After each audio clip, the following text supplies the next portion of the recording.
Earthquakes keep striking in the area, with the third earthquake hitting the Midlands this week. The latest happening at 1:34 this morning. Jeez, we are joined now by our first alert chief meteorologist Kendra Kent. I know we've seen them in the past, but again, we just a few in a matter of days here. Any rhyme or reason to this? Well, you know, they've been coming in swarms, is what they're called, kind of these cluster quakes, and they'll all be close together. Lately, they've been around Fairfield County and over closer to Newberry County, had one around Peak.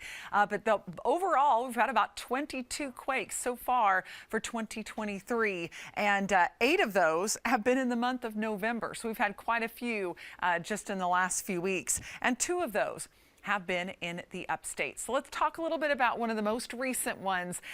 With the earthquakes, we've had most of these that have been just north of Columbia, around Fairfield County, right next to Newberry County.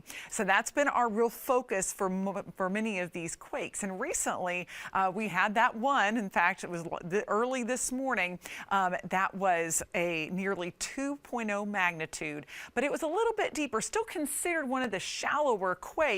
But it is enough to where it's covered up enough where very few people likely felt it. If it was closer to the surface, a 2.0 could be felt potentially, but it's still a very, very mild earthquake. And that's typically what we see in the Carolinas. We typically get these smaller quakes, and we've got these smaller fault lines really all across the state. So some of the most recent ones have happened in parts of eastern Newberry County and over toward Fairfield County, and we'll continue to monitor those as they continue to be an issue.